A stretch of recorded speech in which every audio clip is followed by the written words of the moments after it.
Mission अस्पताल में 7 लोगों की संदिग्ध मौत और फर्जी हृदय ऑपरेशन के मामले में राष्ट्रीय मानव अधिकार आयोग ने दमोह पुलिस और प्रशासन की कार्यशैली पर सवाल खड़े कर दिए हैं। आयोग के सदस्य प्रियंक कानूनगो ने पुलिस और प्रशासन पर लीपापोती के गंभीर आरोप लगाए। उनका कहना है कि मिशन अस्पताल मामले में दमोह पुलिस ने 2 एफआईआर दर्ज की हैं, लेकिन दोनों में मृतकों के नाम तक उजागर नहीं किए गए। हैरानी की बात यह है कि ये एफआईआर ऐसे कानून के तहत दर्ज की गई जो मध्य प्रदेश में अब खत्म हो चुका है। इससे साफ है कि पुलिस अपराधियों को सजा दिलाने के मामले में गंभीर नहीं है। उन्होंने कहा कि 7 मौतों के इस गंभीर प्रकरण में पुलिस और प्रशासन की लापरवाही ने पीड़ित परिवारों को मुआवजा से वंचित कर दिया। कानूनगो ने बताया कि आयोग ने सभी मृतकों के परिजनों को 10-10 लाख रुपए मुआवजा देने की सिफारिश की है, लेकिन जब तक एफआईआर में मृतकों के नाम शामिल नहीं होंगे तब तक मुआवजा संभव नहीं है। प्रियंक कानूनगो ने कहा कि इस पूरे मामले में प्रशासन का रवैया लीपापोती वाला रहा है। जिन मौतों की जांच होनी चाहिए थी वह नहीं हुई। जो जांचें हुई वे अजय लाल को बचाने के लिए की गई। कांग्रेस प्रवक्ता मुकेश नायक पर भी निशाना साधते हुए कहा कि वे बूढ़े थके हुए नेता हैं, जिन्हें शायद अजय लाल से कुछ आर्थिक उम्मीदें हैं, इसलिए वे खुलेआम उनका पक्ष ले रहे हैं। मध्य प्रदेश के दमोह में इस साल के आरंभ में ये मामला सामने आया था कि एक मिशनरी के अस्पताल में एक फर्जी डॉक्टर द्वारा एक अवैध कैथ लैब में एंजियोप्लास्टी के प्रोसीजर्स किए गए और उसमें 7 लोगों ने अपने प्राण गंवा दिए। ये भी बात इसमें सामने आई थी कि यहाँ पे आयुष्मान भारत योजना से इनके इलाज के पैसे लिए गए। ये भी प्रकाश में आया कि एक तरफ जहाँ आयुष्मान भारत योजना से ये मिशन अस्पताल पैसे कमा रहा था, वहीं विदेशों से भी इस इलाज के नाम पे फंडिंग बटोर रहा था।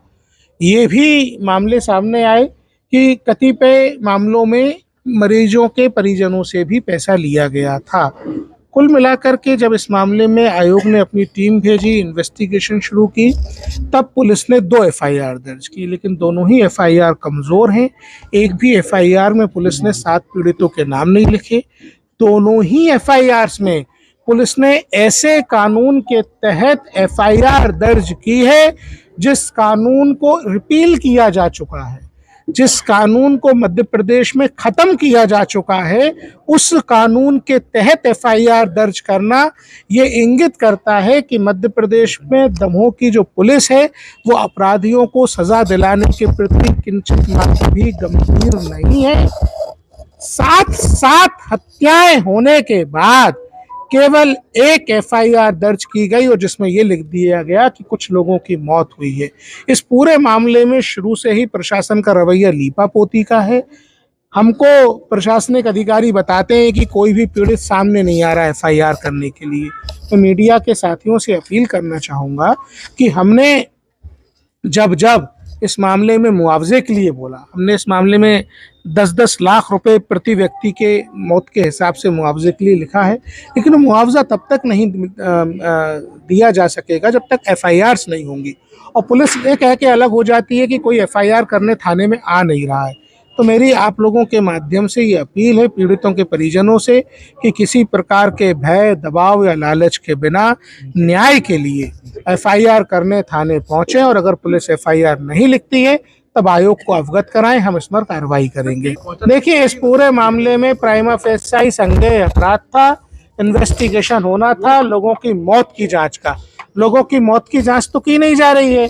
अजय लाल और उसके सहयोगियों को बचाने के लिए सारी की सारी लीपापोती की जा रही है। हमने 6 नवंबर को पुनः एक आदेश दिया है, उसकी कॉपी आप लोगों को वितरित कर दी गई है। कृपया उसका अध्ययन करिए। उसका अध्ययन करके आप जान पाएंगे कि दमोह की पुलिस किस प्रकार अजय लाल जैसे कुख्यात मिशनरी माफिया को बचाने का काम कर रही है। बूढ़े व्यक्ति हैं, बेरोजगार हैं, अजय लाल जैसे लोगों से कुछ पैसे पूसे मिलने की संभावना पूरी है और वो एक ऊंची जाति का प्रतिनिधित्व करते हैं। मैं जिस समुदाय से आता हूँ या मेरी जो जाति है, मैं खुद को अंत्यजों में पाता हूँ। ऐसे ऊंची जाति वाले लोग हम लोगों पे पिछले कई हजार साल से ऐसे आरोप लगाते रहे हैं। यही उनकी राजनीतिक दल की मानसिकता है, यही कांग्रेस पार्टी की मानसिकता है, यही उनके नेताओं की मानसिकता है, वही उनकी मानसिकता। गौरतलब है कि कुछ समय पहले मुकेश नायक ने प्रेस वार्ता कर मिशन अस्पताल प्रकरण में अजयलाल का बचाव किया था। दरअसल यह पूरा मामला दमोह के मिशन अस्पताल का है, जहां फर्जी कार्डियोलॉजी सर्जरी के नाम पर 7 लोगों की जान चली गई। लंदन के कार्डियोलॉजिस्ट के नाम पर जालसाजी करने वाला नरेंद्र विक्रमदत्त यादव इन मौतों के केंद्र में है, जो फिलहाल पुलिस हिरासत में है। उसके पास से फर्जी दस्तावेज तैयार करने का पूरा सेटअप बरामद हुआ है। इस प्रकरण में अजयलाल और उनके परिजनों सहित कई नाम सामने आए हैं, जो अब तक फरार हैं।